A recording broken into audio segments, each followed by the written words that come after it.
Well, folks, it turns out that a drag queen has in fact been busted having sex with teenagers and plying them with alcohol even though they were underage. Wait a minute. No, I'm sorry, it wasn't a drag queen.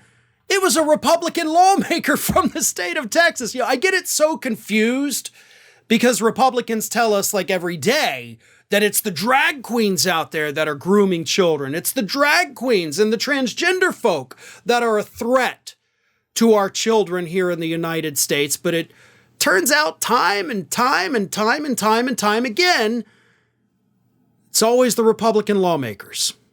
Or the evangelical preachers, right? Let's not forget them. But here we have an instance with a report released on Saturday, a day when most people are not paying attention to the news, but a Texas state Republican lawmaker by the name of Brian Slaton, 45 years old.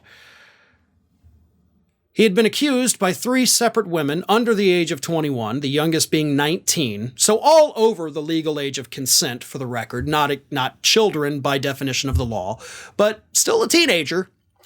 The 3 women who worked as aides and assistants for Mr. Slaton alleged that on multiple occasions he plied them with alcohol, and the 19-year-old says that one evening at his condo, she drank so much because he kept giving her alcohol even though she was only 19.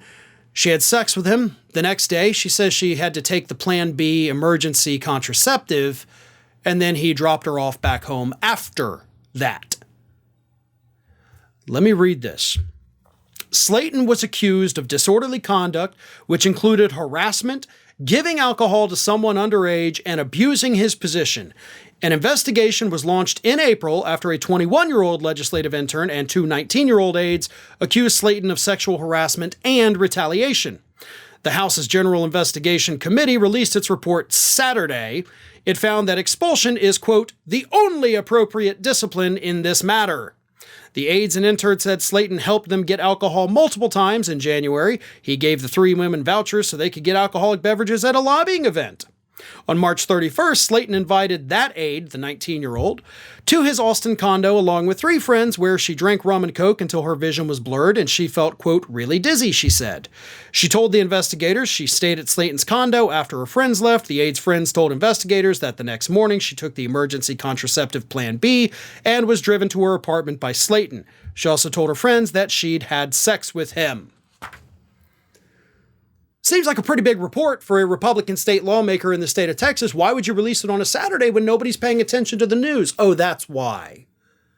Yeah. Now, there is a vote scheduled later this week to determine whether or not they're going to expel this person. Why wait? Like, what? You have the final report. The final report seems to confirm all of these allegations. So why are we waiting till later in the week? I mean, you could hold the vote right this second and be done with it. You could kick this guy out. So I don't understand the waiting unless, of course, you're trying to think of reasons why you should not expel him, even though the report from the Republican-controlled legislature does say expulsion's the only option. But you do you, Republicans, right? And in the meantime, you're going to keep trying to tell the country that it's the liberals that are a threat to the young people in this country. But as I said, time and time again, the real threat to the young folks in America always seems to be Republicans, and in many instances, Republican lawmakers themselves. Hey everyone, this is Aspen. And did you know that for the low cost of $0 per day, you can subscribe to the Fair and Balanced YouTube channel? We also encourage you to like, comment, and share, but again, click that subscribe button and help Aspen not be so grumpy.